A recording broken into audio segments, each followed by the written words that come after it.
Today, we're going to pull back the curtain on the hidden financial engine behind the deadliest drug crisis in American history. It's a fascinating and terrifying story that connects Mexican cartels to wealthy Chinese elites, all through a sophisticated global system that's practically invisible. Take a look at this number, 112,000. That's not just a statistic. That's how many Americans died from drug overdoses just last year. To put that in perspective, it's more than double the number of U.S. soldiers lost in the entire Vietnam War. And this is almost all being driven by one single drug. Yeah, the DEA isn't mincing words. They're calling fentanyl a total catastrophe. But here's the thing. Behind every single one of those doses, there's a river of cash. So that's what we're digging into today. Where is all that money going, and how on earth does it get there? The answer, it turns out, is hidden inside a massive global shadow economy. Okay, so let's get into this deadly partnership. It really kicks off around 2017. Law enforcement starts to notice this seismic shift. Something totally new is happening with how drug money was moving around, and frankly, it caught agencies like the DEA completely off guard. So here's the mystery that guys like Ray Donovan, the former head of operations at the DEA, were trying to solve. All of a sudden, Chinese criminals were right at the center of the fentanyl trade. And look, they'd been involved in supplying the precursor chemicals for a while, but this was different. Now they were taking over the entire money laundering operation for the Mexican cartels. The big question was, why? Because their new system was just brutally efficient. I mean, think about the old way. The cartels had to physically smuggle truckloads of cash across the border. It was super risky, it was slow, and it was expensive. But this new Chinese method, it was a total game changer.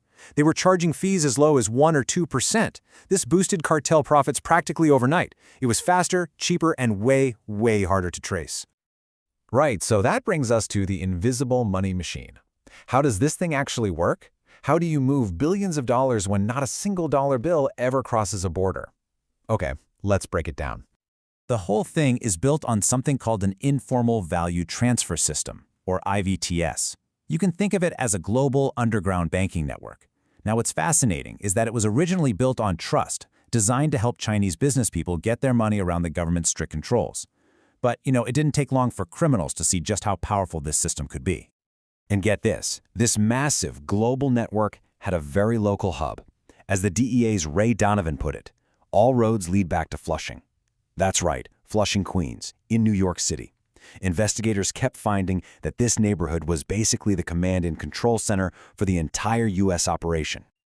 So here's how the mirror transfer actually works. A DEA vet named Chris Irvin explained it perfectly. He said to imagine 3 separate pots of money that never touch. A pot of US dollars, a pot of Mexican pesos, and a pot of Chinese yuan. Let's say a cartel sells $1 million worth of fentanyl in New York. A Chinese broker arranges for someone to just go pick up that physical cash. Once they confirm they have the $1 million, a totally separate broker in Mexico dips into their pot of pesos and releases the equivalent amount to the cartel right there. The US drug money and the Mexican pesos never even have to cross paths. So, you're probably wondering what happens to that pile of US dollars sitting in a stash house in America. Well, it never leaves the country. The brokers turn around and sell that cash to wealthy Chinese nationals right there in the US who are desperate for dollars to buy things like real estate. It's the perfect way for them to get their fortunes out of China. That drug money becomes the exact fuel they need. And this is what makes the whole thing so powerful. This entire criminal enterprise works because it's the perfect solution to 2 completely different problems for 2 very powerful and very dangerous groups.